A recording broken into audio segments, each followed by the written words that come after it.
All right, welcome to Witchpolice Radio. I'm back with a returning guest. It's been a few years since I had you on the show, but you've been on a number of times, and I'm always happy to have you talking about the latest things that are happening in your musical world. And I'm going to get you to introduce yourself and give a bit of background about who you are and what you do. But I also want you to sort of give me some information as to where we're doing this call, because usually, even if it's remote, usually I'm talking to someone in Manitoba. And I mean, you are from here, obviously, and you live here, but you're not in the province right now. So let's just start with who are you and what do you do, and then where are you right now? Yeah, absolutely. No, my name is Quinton Blair. I'm a country music singer-songwriter. I love to play rodeo dances and country fairs across Canada. We spend a lot of time out west, which is where I am right now. Was doing some press today for a new single that's coming out. And there's actually a little wreck on the highway, so it got me delayed a little bit. But yeah, spend a lot of time out west and love it out here. And then actually, I'm going to head down south into Montana and just do some camping, exploring, and then start looking at some markets down there to start working in too. So. Oh, very cool, very cool. So you're like actively in tour mode right now. Like, I mean, I've been watching your social media, and you're playing shows everywhere out that way. Yeah, it's been kind of crazy. Um, we just kind of like did sort of that formal expansion last summer, and I think we are in like in Alberta 16 weekends between April and November. Well, Like it was just three times a month we're driving, and the tour model, the downside about kind of working like it's almost like special events in every town. The downside is work only happens on Friday and Saturday night. So it's not your typical tour model where it's like, I'm going to go out, I'm going to route 10 dates, do a big circle, go down Highway 1, up Highway 22, or go all the way to the coast and then come back down 16 or something like that. Um, it's not touring like that. It's like in, out, in, out, in, out, in, out. So we had some weekends where we'd play in like Edmonton on Friday night and then like Melita, Manitoba on Saturday night, and we just have to drive through the night. Or we played Ranchman's during Calgary Stampede last year, and then we played Craven at 12 noon. I had to be on the songwriter wow. stage, so we had to drive through the night just to get to Craven, so I could play that show. So it's been kind of a crazy journey, um, and we're just having a blast doing it. Well, it's obviously working out for you. I mean, the fact that you're putting in that effort to do those long drives, clearly playing out there is has been successful for you enough to keep doing it, right? Well, and I mean, I've been kind of having this conversation. I was writing a tune with Katie St. Germain on the weekend, and we were chit chatting a bit, and then yeah, I guess this the sort of I had sort of multiple facets of the artistic lifestyle all happen in a short period of time. So, there's a lot of kind of book work. I don't think people recognize the amount of kind of like paper and pen. Well, it's really mouse and keyboard kind of work that you got to do as a musician. I don't mind doing that kind of stuff. It's not my forte. I'm not the best on social media. I'm really trying hard to kind of get that game Yeah. really stepped up. So we've been focusing on that for the last 6 months or so. But then so I was writing a song with Katie, and we had this great chorus, and we wrote a great verse, and it's like, oh, now we got to write a second verse. And it's like the thing I got to push through. And then I was tracking a bunch of demos for some of the new stuff that we're gonna have coming out, or I'm gonna have coming out. And it's not my favorite. My favorite part of being an artist is being in front of people, creating connections and moments and memories. And I tell you, the guys who are in the band right now, this iteration of the band is so tight as a group of friends. Yeah. I don't think we've ever been this. We've always been tight. I've always had really tight groups of players, but it's never been this. And it probably has a lot to do with the fact that you know we're on the bus all the time, and Sure. so it's so fun. We leave on Thursday nights typically, and then we'll drive to like Balgony, Saskatchewan, or if we've got to be somewhere really early in the morning, we'll just drive through the night. But like it's this it's this it's not like a star coach, it's not like a Prevo or kind of anything really great. Think of an old airport shuttle. Okay. It was an entertainment coach that came out of LA, and it was bought by a band called Tim and the Glory Boys. Okay. And Tim had it modified, and they put in six bunks, and it's got like a leather lounge at the back, and TV, fridge, all that kind of stuff. So it's all right, but it's not like, air ride and stuff. So it's a pretty rocky kind of tumble when you're driving through the night. But um, you know, typically it's like sitting on the couches in the back, and we've all got guitars and mandolins and fiddles and washboards, and we're just hanging out playing music literally for 6 hours probably on the Thursday night when we leave. And I mean, it music has this thing of just like connecting people, right? And For sure. so when you've got the musicians just going, I mean, it's so much fun that, it doesn't matter that we're driving 22 hours to Grand Prairie. It's like this is the time that it hits you where it's like it's a tough tour schedule is on the Sunday coming home. I bet. That's Yeah. always the Yeah. time where it's just like, how come I drove 22 hours to play a show? But that's where the show is, and we're getting a lot of really kind of positive responses. So, you just go and you work those markets, and you're grateful that you have that. I mean, it would be nice to be 10 hours closer to that market, but it is what it is. Well, and I guess you play a style of music too. I mean, I have your albums. I'm nothing against the recorded stuff, but you play a very live style of music. I mean, it definitely lends itself to being there in person and having that sort of more intimate relationship between the band and the audience than you're necessarily going to get on a CD, right? Like that's, I mean, that's the style of music that you play. Yeah, absolutely. I mean, it is one of those things too, where in country music, it's different than every other genre of music. Maybe folk would be in this world as well, but that's Sure. kind of the tradition of folk music. But like, you have to know other people's music. So when you play a country show, it doesn't matter who you go and see. There's always a couple of cover tunes that bands are playing.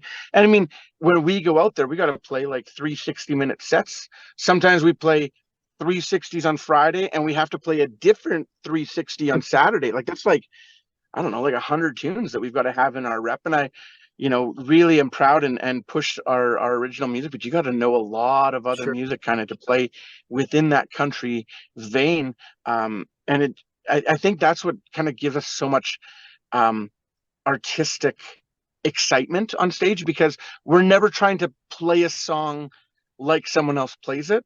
Yeah. We're doing our own version of kind of their interpretation on it, and it allows these really cool moments on stage between the musicians where we're talking with our instruments back and forth, and the crowd doesn't even know what's happening, but we're having these like amazing moments as players. And I think if you'd ask like what drives me as a musician, like that's what it is. It's not the people who, I mean, it is the people who are at the show because I want that connection, but Of it's course. not them like cheering. It's not hey, one more song, calling for an encore. It's none of that. It's the communication between the band and how we can read the room and Yeah. deliver a great show. Most shows I don't have a set list. I just call them out in the moment. Half the time the band doesn't know what song I'm playing until you know two chord, well, whatever, but I'll get them into the song. Yeah, yeah. Well, But it, I guess that those long 20-hour rides. I mean, you're sitting there playing music. That helps to form that, right? That closeness, that muscle memory, that kind of innate connection between each other. Because yeah, you're playing music all the way to the show and then playing music at the show and then doing it all again the next night. I mean, that's got to just solidify that kind of vibe you have with the musicians. yeah, absolutely. I mean, it is kind of a funny thing because when we're traveling, like I try to go off of our like I don't want to play songs that we play every night.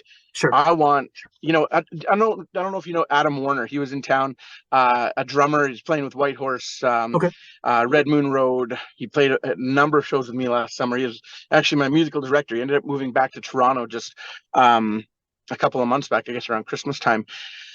But it was fascinating because he's a drummer, incredible musical sensibilities, but then he can also play mandolin and play guitar, and he's got this incredible rep of music. Like he knows all the stuff that we play, but I literally just sit there and he just starts going through the Roger Miller songbook, and it's like that was an hour of the greatest hits of Roger Miller played by one of my best friends in the back of the bus while we're driving to a show. And it's like That's cool. I get I get such a like it fills my soul to such a heavy degree, just to experience music with my friends.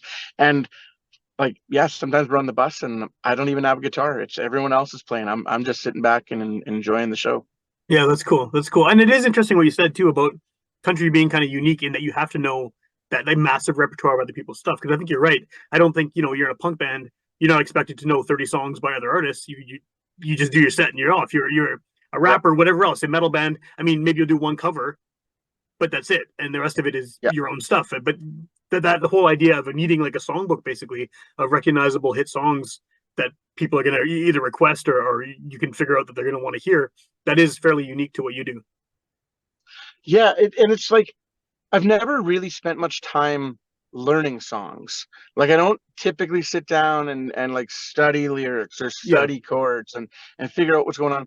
So I mean, I just appreciate that. Like I'm a country player. Like I've tried to like, you know, work on other projects and stuff like that. Hey, you can play guitar. Hey, come and do this stuff. And I'm like, I'm a country picker. It's just like modern country music, modern pop music, rock music. I can't earball it the same way sure. as with country music. I just know where it's going to go. I've just got that sensibility, and so I don't kind of take that for granted. Um, but it's interesting how it's like a bit of a limiting factor. like I can go and play folk music because I love a lot of folk music. Yeah. But yeah, outside of acoustic folk and country, it's like uh, good luck. But it's Well, you're in such the a right job fun. for it. You're in the right job for it. Then, I mean, if you're, Well, I mean, we look at, I mean, Winnipeg is such an incredible market for musicians. And I had this experience last night. Um, they got the Blues Jam at the Times changed on Sunday nights, Big Dave, this yeah, legendary event. It's a great collection of roots and blues music, right?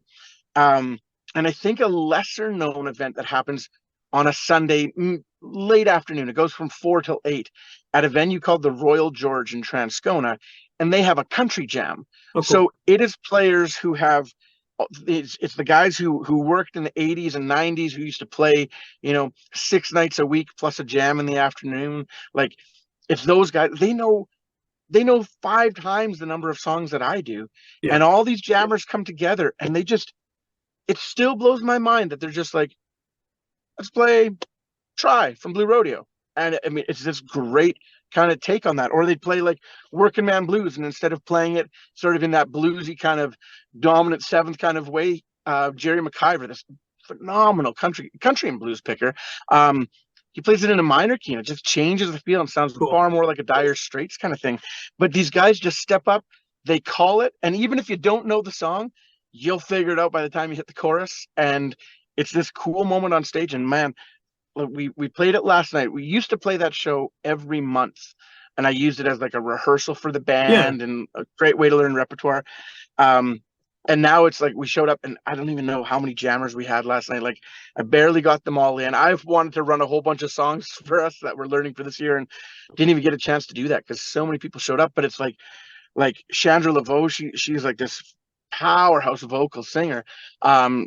She steps up and the band is there, and I'm like, I can't believe that this is what I get to do. yeah, So fun. that's awesome. And That's awesome. Winnipeg is so rich knowing that there's, 30 people going to jam and step on stage at the Times Changed, and there's another 30 that go to the Royal George to step on stage playing country music. It's just like so cool. I love it. And those are the high profile ones, and you got to think about how many other smaller, groups of people are doing that all over the city on any given night. Oh, absolutely, without a doubt. I mean, these were those two kind of like open jams. That's what I was Yeah, kind of thinking. That's yeah, why I kind of think of them in the same. But yeah, no, I mean, but that's the unifying factor of music. I mean, my favorite show to play or my favorite place to play guitar is on my porch swing playing for nobody. yeah, I mean, yeah. It's a different vibe for sure. Um, yeah, but it fills my own soul, right? It's songs that matter to me, not to anyone else. right, right. Yeah, yeah. No, I like that. I like that. So you have some singles you've been releasing and new music and new original music. I mean, not just the covers you have to learn for the touring, Yeah. but it's been a while since you released an actual record, right? I mean, was Cash Crop the last one? Yep. Cash Crop was the last one, and then we were kind of like trying to figure out how the music landscape was changing, going to Yeah. singles, and then COVID came along, and we've been sitting on. It's just like it's a timing thing. Like back to that kind of keyboard and mouse thing. It's Yeah. we had songs in the can that we're waiting for the right time to put them out, and now we're kind of putting them out, and we've got a lot more coming down the road right away. So it's it'll be an interesting next 2 years, I'd say. But yeah, we just put out a single last month just to streaming services. I mean, it is this weird thing where, I mean, you're very much the exception to the rule of people Yes. who collect like music and collect local music. And I mean, that's the coolest. I love it when you're like posting about, yo, here's my local collection that I'm listening to today. I mean, that's, man, we need more people doing that. But so, we're streaming songs. So we released this tune onto streaming services in March, and it'll go to radio in April. And you Okay. never know. I mean, radio is kind of this game where there's so much changing right now, and so much syndication. And I mean, Sure. I was sitting in Moose Jaw today talking to my friend Courtney Fielder, who um, runs a syndicated show across Canada on like a country showcase, and then works at the country station. And just we're listing off the people that we know personally in the radio community who've been laid off in the last Oh four yeah, months. absolutely. And it's so tough, just instantly. Oh, sorry, change the format. We don't need you anymore. And that's such an unnerving kind of position for people in that spot, and that's tough, right? So I don't know if For you sure. kind of see that in other industries. I feel like media is one where you just see it's just right there. Yeah, it happens all the time. I mean, like, I work in journalism for my day job, and yeah, Yeah, it's a thing you read about all the time. Someone else's company, the station or newspaper or whatever, has just like fired a ton of people, or shut down, or been merged with some other company. And yeah, it's a weird environment for it right now. yeah, absolutely. So I mean, we were forced into like sitting back and seeing what was going to happen, and that's why we kind of sat on this music for a little while. So it's not like we weren't busy or Yeah. weren't trying to proceed. We were just waiting for the right time to put stuff out, and what song coming out at the right time. So yeah, that was kind of our model to this point. And I guess we'll see how it does, and we'll see when the next one comes out. But I guess you're in a good spot though as far as radio goes, because there is like a fairly strong. I mean, unexpected things happening aside, there's a pretty good ecosystem for country radio in Canada, especially in the prairies, right? I mean, there's so many little community stations and smaller stations. I mean, even in Winnipeg, there's got to be 5 or 6 different country stations on both AM and FM. Obviously, serving different styles of country and different audiences. But like, you go to the end of the dial on FM, and there's a whole bunch of like it's still Yeah. a viable genre for radio, whereas some other things maybe not so much anymore. Well, and even if you look at it, I mean, like, why is Beyonce and Post Malone playing country music right now? Because Yeah, country music is massive, and it's one of the last genres where superstars do get some great opportunities at the radio and getting tours. yeah, Like, think about the way that Beyonce just opened up her market by wearing a cowboy hat, standing beside a horse, and having a song that sounds like Franklin, yeah. um, and whatever. Here it is, and it's added to country radio. And I'm the first person to say that there's room for everybody in country music, but the part that disheartens me is that you've got guys like Zach Bryan, Coulter Wall, like these guys are changing the way that country radio was approached. As you go back even to like a Chris Stapleton, when Stapleton left the Steel Drivers and he put out the Traveler album, that album was amazing. And he had all these accolades that came along with it. We knew he was a great songwriter, knew he was a great vocalist, and now's his chance to stand out as an artist. And radio was so slow to pick him up because he wasn't bro country, and Right. so the mainstream had a hard time adapting to him. Now this guy puts out whatever he wants, and it gets added every time because he's massive. And the same thing for Zach Bryan, and even, I don't know necessarily Oliver Anthony. That was kind of a weird situation that came about from social media, but Right. Right. um, the thing that I don't like about Beyonce and Post Malone, and there's more, right? And Lil Nas X and whoever else is Sure. kind of Sure. coming in from that pop R&B side. Um, is country was finally, I felt, getting back to its sensibilities, and then the pop machine Yeah, behind it's going, no, no, we want to actually take that back over. We want to own the market. When you had these smaller, rough around the edges. I had there's Jordan Jackie, great producer, and I was working with him at a studio a long time ago, like just out of high school, okay, and he said, you know, you can either have like a solid piece of wood with some like slivers and bumps and rough edges, or you can have a smooth veneer that's made from garbage. And he's yeah, like, I'll choose the piece of wood every time. And I kind for of took sure. that with me and go, like, I want some substance and value. And I don't care if the vocal isn't perfect. And I don't care if there's notes that are missed in the playing or the production isn't as glossy. I want to hear guys sing, and I want to hear a story behind it, and I Yeah, want to hear something of value. And I just feel like we started to get a glimpse of it, and the folks on the pop side of it are going, we need to get this back because we're going to lose control of our market share, of our gatekeeping, of our all those other things. So how do we do that? Hey, Beyonce, why don't you put out a country record or right. whatever it is? I don't know if Well, that's exactly how it went. It's just how it feels it went. for sure, for sure. And I agree with you on the piece of wood thing. And I'm the same way. I'd rather listen to someone who is singing something from the heart and they're hitting some bum notes than something that's so polished and meaningless and just kind of Yeah, disposable. But I guess the only benefit is maybe that people are pop fans are going to move over to country and they're going to listen to this stuff, and maybe it'll make them dig more, and maybe it'll make them say, "Hey, I like this. I never thought I liked country before.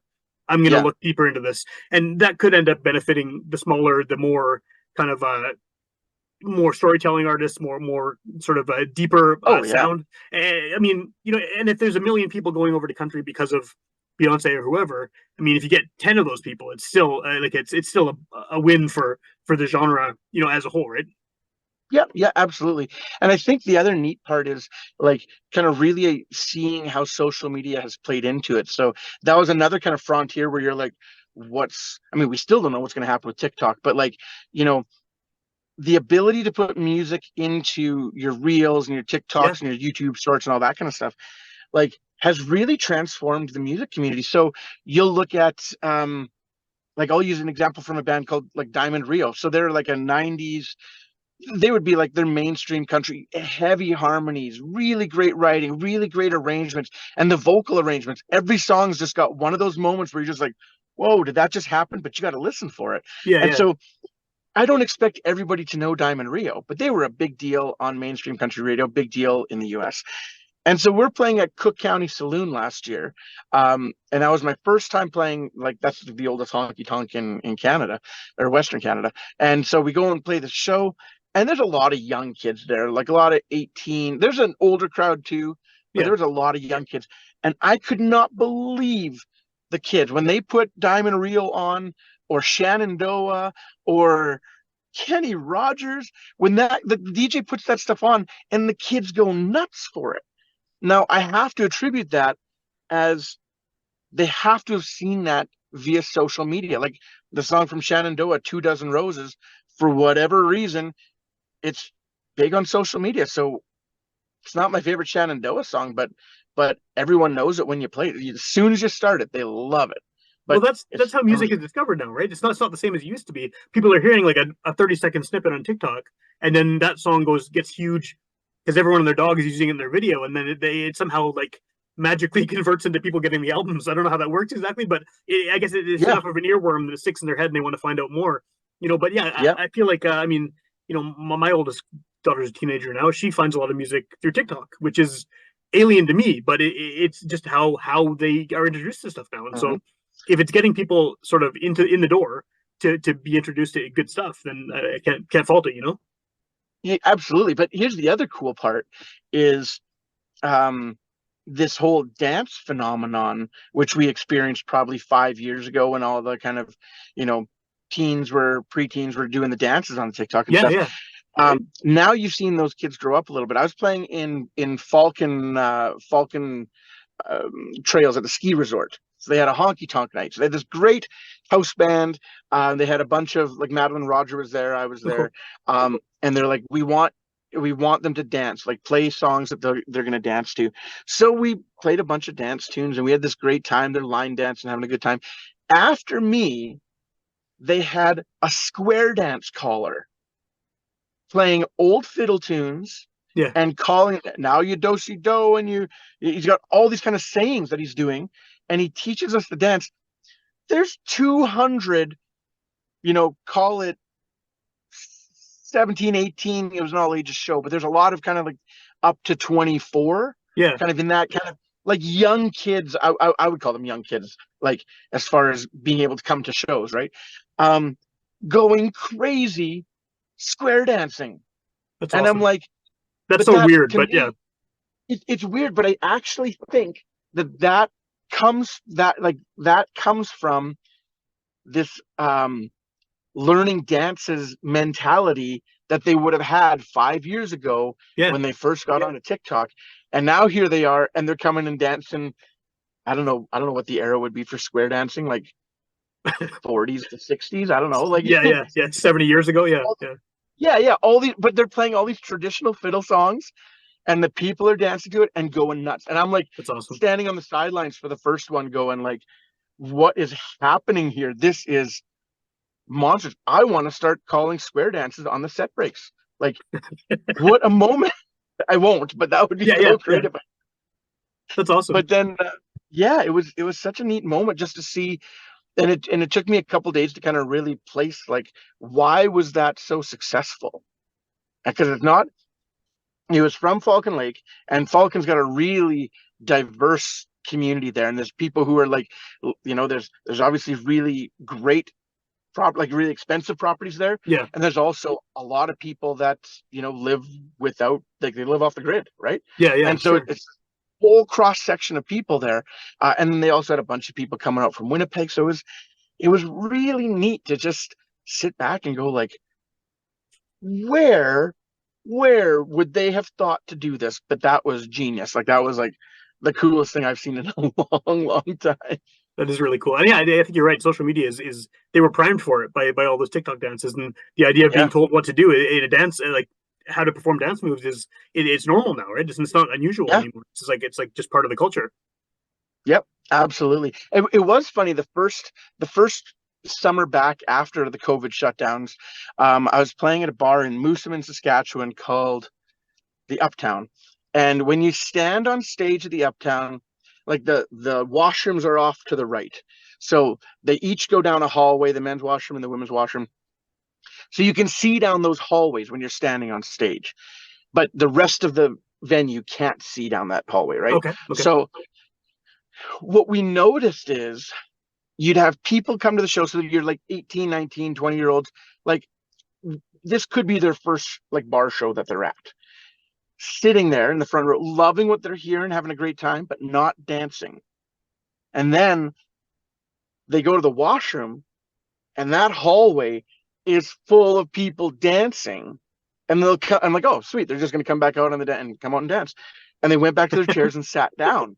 And I was like, oh, you're not used to dancing in public yet. yeah, You love yeah, to dance, but you're not used to dance. You're used to dancing in front of a mirror or in front of your phone, not in this instance. So it was another neat little thing, but there's been this whole evolution now, not even just with the square dancing, but with two-step, like with all the kind of country partner dances that you would have had in the 90s, kind of around yeah. a Dwight Yoakam kind of style of sound. And yeah, like you go to Ranchman's and they are pushing line dancing one night, they've got spin classes the next night, and then they've got partner two steps the next night. And it's cool that they just find so many different ways to kind of incorporate music into what they're doing. But yeah, people want to learn that connecting kind of process of dancers with the band. And I mean, I think I've got the coolest job in the world because every town we go to is fireworks, rodeos, pancake Yeah. breakfast, street vendors, all this stuff going on. And we're put in charge of the party. And it's like, I love it when people kind of come together and the way that music just kind of draws everybody in. And it's like, oh man, this is fun. This is fun to see them do this. And it's a beautiful night. You got the Northern Lights going or whatever it is. And you're just like, man, it does not get any more prairie than this. Yeah, yeah, definitely. So before Zoom kicks us out, I could talk to you for hours, but I'm cheap and have the basic plan, so it's a time limit. What is the best way to hear your stuff right now? I mean, this is a podcast. Someone could hear it the day it comes out, or they could hear it a year from now. Where can they find your Yeah, music? What's the best way to track down what you're up to? it's on all streaming platforms under Quinton Blair, and then social media like Instagram's my favorite, but that's just a sign of my age, right? So it's at Yeah. Quinton Blair. Facebook is at Quinton Blair Music, and then we still have the TikTok and the YouTube Shorts and all that kind of stuff. And we just, yeah, if you're out and about, booting around rural Manitoba, the weird part is I don't get to play many times in major centers. It's always rural settings, so you typically got to drive to come see us. Or you have to be in the town in the first place, and then you'll That's show right. up. Yeah. Absolutely. Yeah, absolutely. Awesome.